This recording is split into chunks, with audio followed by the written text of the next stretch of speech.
Hello दोस्तों, मैं गौतम। आज हम पढ़ेंगे होम्योस्टेसिस के बारे में, सिंपल और इजी और प्रोफेशनल तरीके से।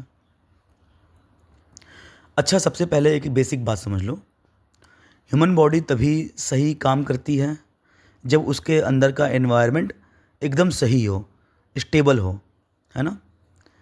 इस स्टेबिलिटी को बायोलॉजी में हम होम्योस्टेसिस कहते हैं। होम्योस्टेसिस का सिंपल मतलब होता है बॉडी का अपना एक बैलेंस सिस्टम। चाहे बाहर गर्मी हो या ठंडी हो, चाहे हम ज़्यादा खाएं या कम खाएं, बॉडी अपने इम्पॉर्टेंट पैरामीटर्स को एक नॉर्मल रेंज में रखने की कोशिश करती है। जैसे कि बॉडी का टेम्परेचर हो गया, बॉडी शुगर लेवल हो गया, ब्लड प्रेशर हो गया और वाटर बैलेंस। आपने देखा होगा कि जब बॉडी का टेम्परेचर घट जाता है तो शरीर उसको मैनेज करने के लिए कांपता है ना। कांप के उसको बढ़ाने की, कुछ मसल को कॉन्ट्रैक्ट कर कर कांप कर टेम्परेचर बढ़ाने की कोशिश करता है ना। शिवरिंग होती है। अगर बढ़ जाए बहुत ज़्यादा तो आपने देखा बुखार हो जाता है ना। टेम्परेचर अगर बहुत ज़्यादा बढ़ गया, है ना।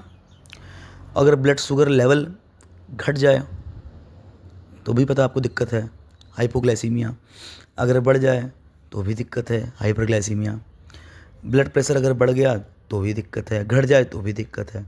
इलेक्ट्रोलाइट्स का लेवल घट जाए, बढ़ जाए तो भी दिक्कत है। तो बॉडी कोशिश करती है कि इन चीज़ों को मैनेज करे, ठीक करने की कोशिश करती है, एक नॉर्मल रेंज में रखने की कोशिश करती है। ठीक है। इस कॉन्सेप्ट को घर के एक एग्जाम्पल से समझने की कोशिश करो। जैसे घर में थर्मोस्टेट या एसी होता है। अगर रूम का टेम्परेचर बढ़ जाता है तो एसी ठंडक देता है। अगर टेम्परेचर कम हो जाता है तो हीटर चला देते हो आप लोग, है ना, ताकि रूम का जो टेम्परेचर है वो ठंडा लग रहा है तो आपको मैनेज करने के लिए आप क्या करते हो, हीटर चला देते हो ना। बॉडी भी बिल्कुल इसी प्रिंसिपल पर काम करती है। बस फ़र्क इतना है कि बॉडी का सिस्टम नेचुरल और ऑटोमेटिक होता है ना। अब पहला और सबसे कॉमन एग्जांपल लेते हैं, बॉडी टेम्परेचर। नॉर्मल बॉडी का टेम्परेचर कितना होता है, क्या लगता है आपको? लगभग 37 डिग्री सेल्सियस होता है ना। जब हम गर्मी में रहते हैं, एक्सरसाइज करते हैं, तो बॉडी का टेम्परेचर बढ़ने लगता है। इसी सिचुएशन में बॉडी क्या करती है? पसीना निकालती है, स्वेटिंग करती है। क्योंकि जब वो पसीना एवोपोरेट होता है, वाष्पीकरण होता है उसका, तो फिर बॉडी को ठंडा कर देता है वो, है ना। जब ठंड होती है तो बॉडी क्या करती है? शिवरिंग करती है। आप देखो, दांत कांपने लगते हैं, मसल कंट्रैक्ट करके शिवरिंग होती है। बच्चे कांपते नहीं हैं, शिवर करने लगते हैं ठंडी में। वो कांप के एक्चुअल में क्या कर रहे होते हैं? वो कांप के शरीर में गर्मी पैदा कर रहे होते हैं, हीट जनरेट कर रहे होते हैं, ताकि आपकी बॉडी का टेम्परेचर नॉर्मल रहे, है ना। ये दोनों रिस्पॉन्स मिलकर बॉडी टेम्परेचर को कंट्रोल करते हैं। इसी को हम टेम्परेचर होम्योस्टेसिस कहते हैं। अब दूसरा एक इंपॉर्टेंट एग्जांपल और समझाने की कोशिश करता हूँ आपको। चलो ब्लड ग्लूकोज लेवल को समझते हैं ना। जब हम खाना खाते हैं तो ब्लड में क्या होता है? ग्लूकोज का लेवल बढ़ जाता है।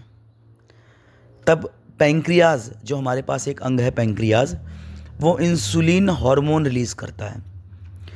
इंसुलिन क्या करता है? ग्लूकोज को सेल्स के अंदर भेज देता है, जिससे ब्लड शुगर नॉर्मल हो जाता है। आपको पता होगा ना, पैंक्रियाज एक अंग होता है, उसके पास सेल्स होती हैं, बीटा सेल्स ऑफ लैंगरहैन, जो इंसुलिन बनाती हैं। वो इंसुलिन ब्लड में जाता है, वो वहाँ के जो फ्री में घूम रहे होते हैं ग्लूकोज, उनको पकड़ के सेल्स के अंदर डाल देता है। यही हार्मोन जब किसी वजह से नहीं बनता है या बीटा सेल्स ऑफ लैंगरहैन नहीं बना पाती हैं, तो आपने देखा होगा कि इंसुलिन की कमी हो जाती है, जिसके वजह से ब्लड शुगर का लेवल, खून के अंदर शुगर बढ़ जाता है। इसी तरह इंसुलिन और ग्लूकागॉन मिलकर शुगर लेवल को बैलेंस मेंटेन करते हैं। ठीक है। अब वाटर बैलेंस देखो। जब बॉडी में पानी कम होता है, हमें प्यास लगती है और किडनी कम यूरिन बनाती है। जब पानी ज़्यादा होता है, किडनी क्या करती है? ज़्यादा यूरिन बनाती है। इसी तरह बॉडी डिहाइड्रेशन और ओवर हाइड्रेशन दोनों से खुद को बचाती है। मेरी बात को समझो।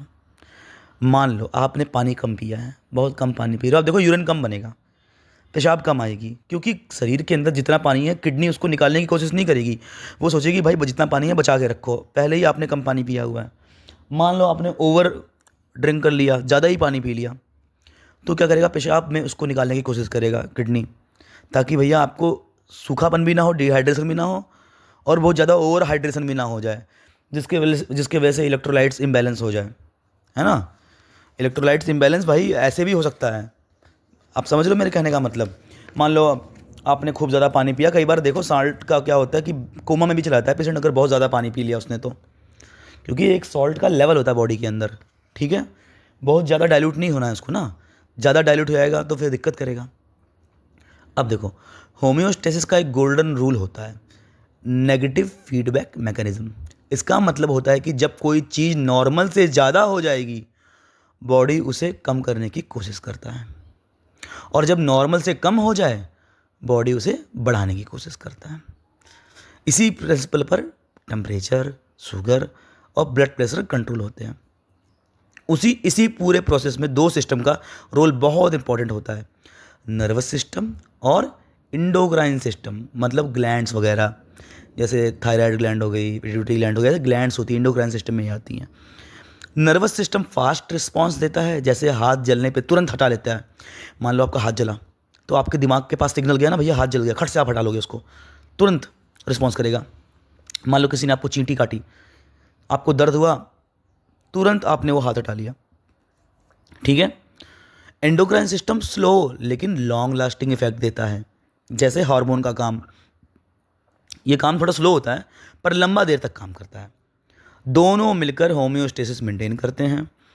अगर होम्योस्टेसिस फेल हो जाए तो डिजीज़ डेवलप हो जाती है, कोई ना कोई बीमारी हो सकती है। मान लो किसी का भैया बीपी मेंटेन नहीं हो पा रहा है, किसी का शुगर मेंटेन नहीं हो पा रहा है।